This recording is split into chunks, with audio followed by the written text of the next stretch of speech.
Soma's baking and cooking থেকে সোমা বলছি। আজ আপনাদের সাথে শেয়ার করছি একটা পনিরের রেসিপি। পনিরের সাথে কিছু ভেজিটেবল অ্যাড করেছি এবং কি মশলা ব্যবহার করলাম চলুন তাহলে দেখতে থাকি ভিডিওটা। এখানে 200 গ্রাম পনির নিয়েছি। পনিরটাকে প্রথমে কেটে নিচ্ছি। পনিরটাকে একটু লম্বা লম্বা করে কাটবো। এরকম করে প্রথমে স্লাইস করে নিচ্ছি, তারপরে এরকম মাঝখান থেকে হাফ করে দিলাম, দিয়ে আবার এরকম করে হাফ করে নিচ্ছি। এরকম ভাবে পনিরটাকে কেটে নিচ্ছি। এইভাবে পনিরটাকে কেটে নিচ্ছি। পনিরটাকে কেটে নিলাম, পনিরটাকে সাইডে সরিয়ে রাখছি। এখানে কটা বিনস নিয়েছি আর দুটো আলু নিয়েছি। প্রথমে বিনস গুলোকে কেটে নিচ্ছি। সবকিছুকে একটু লম্বা লম্বা করে কেটে নেব। যেমন একটা বিনসকে এরকম মাঝখান থেকে অর্ধেক করে নিচ্ছি।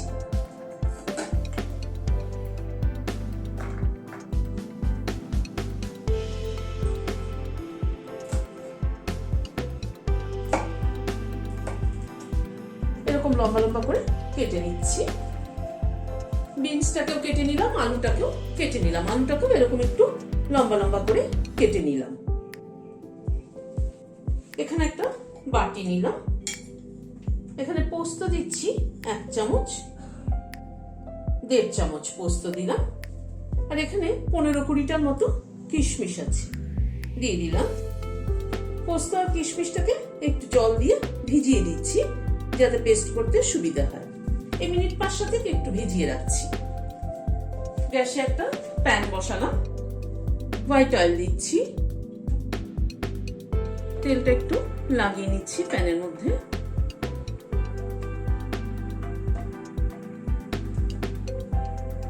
তেলটা একটু গরম হয়ে গিয়েছে, পনিরটাকে দিয়ে দিচ্ছি।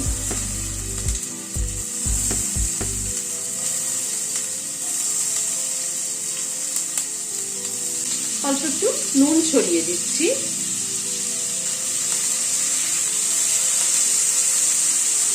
নুন দিয়ে পনিরটাকে একটুখানি হালকা করে ভেজে নিচ্ছি। কেউ চাইলে না ভেজেও দিতে পারেন, কিন্তু আমি নিজে খুব একটা পছন্দ করি না পনির না ভেজে খাওয়াটা, আমার ভালো লাগে না। সেই জন্য আমি একটু পনিরটাকে হালকা করে সতে করে নিই সবসময়।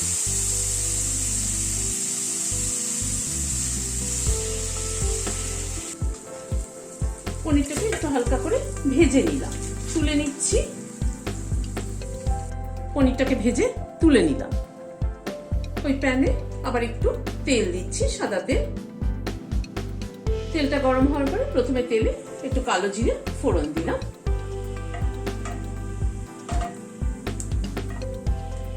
কালো জিরেটা একটু ক্র্যাক করা অবধি অপেক্ষা করব। গ্যাসের ফ্লেমটাকে একদম কমিয়ে রেখেছি।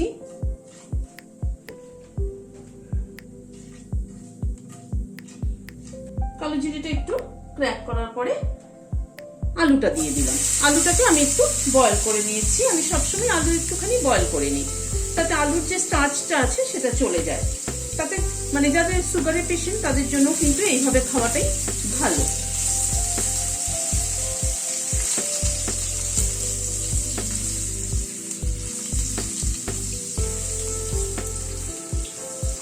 আলুটাকে একটুখানি আগে ফ্রাই করে নিচ্ছি। আলুটাকে এই মিনিট খানেক একটু নাড়াচাড়া করে নিলাম। এবার বিনসটাকে দিয়ে দিচ্ছি।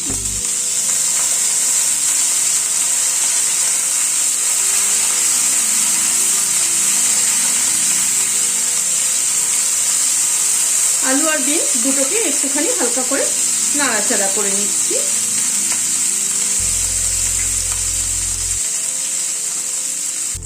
আলু আর বিনসটা একটু মিনিট খানেক আবারও নাড়াচাড়া করে নিলাম। সামান্য পরিমাণ একটু হলুদ দিয়ে দিলাম। পোস্ততে খুব একটা বেশি হলুদ ভালো লাগে না, সেই জন্য খুব অল্পই হলুদটা দিলাম।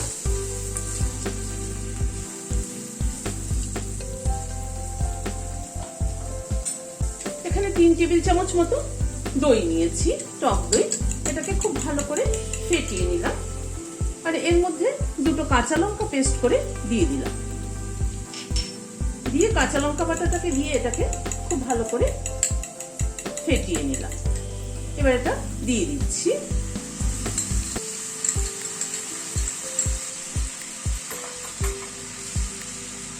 তারপরে দইটাকে, গ্যাসের ফ্লেমটাকে কমিয়ে দইটাকে ভালো করে নাড়তে হবে।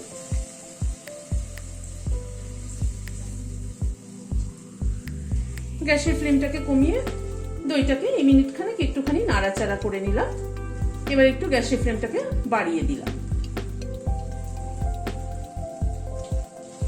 আলু আর বিনসের সাথে দইটাকে আগে একটুখানি কষিয়ে নিচ্ছি। একটুখানি নাড়াচাড়া করে নিয়ে এবার কিশমিশ বাটা আর পোস্ত বাটা যেটা রেখেছিলাম সেটা দিয়ে দিলাম। আমি আলুর সাথে নুন দিয়েছিলাম, আর কিন্তু নুন দেইনি। আমি আর অল্প একটু হাফ চামচ মতো নুন অ্যাড করে দিলাম।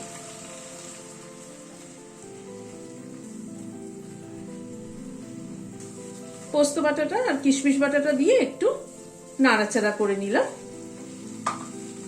নিয়ে একটু ঢেকে দিচ্ছি, গ্যাসের ফ্লেমটাকে কম করে রাখছি। বিনসটা আর আলুটা মশলার সাথে একটু কুক হোক। মিনিট দুয়েক মতো ঢাকা ছিল, ঢাকাটা খুললাম।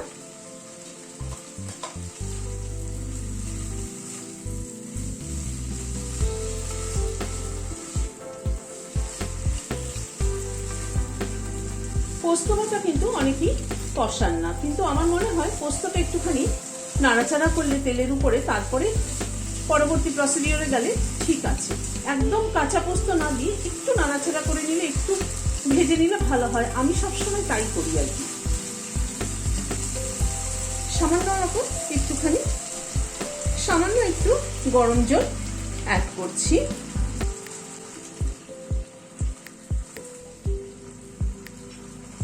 পনিরটাকে দিয়ে দিচ্ছি।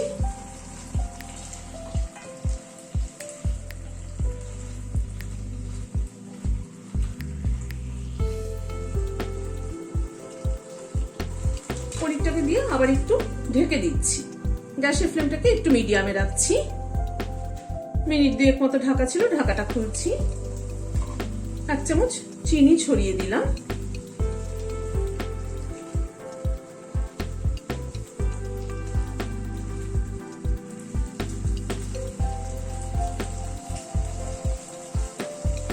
এখানে 1 চিমটি হিং নিয়েছি। হিংটাকে একটুখানি জলের মধ্যে গুলে নিচ্ছি।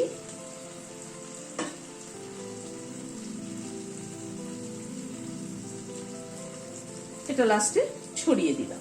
এই হিংটা ছড়িয়ে দেওয়াতে কিন্তু এই তরকারির টেস্টটাই অনেকটা পাল্টে যাবে। হিঙের ফ্লেভারটা লাস্টে অ্যাড করলে পরে খেতে কিন্তু দারুণ লাগে। মিশিয়ে দিচ্ছি একটু।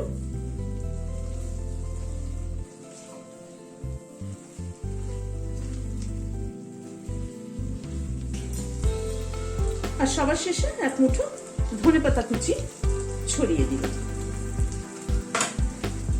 সবকিছুকে একবার একটু মিশিয়ে দিচ্ছি। এই তরকারিটা কিন্তু যেমন ভাতের সাথেও খাওয়া যাবে, তেমন কিন্তু রুটি পরোটার সাথেও খাওয়া যাবে। গ্যাসের ফ্লেমটাকে বন্ধ করে দিয়ে ঢেকে দিচ্ছি স্ট্যান্ডিং টাইম 5 মিনিট। এই রেসিপিটি কিন্তু ভাত, রুটি সবকিছুর সাথেই ভীষণ ভালো যায়।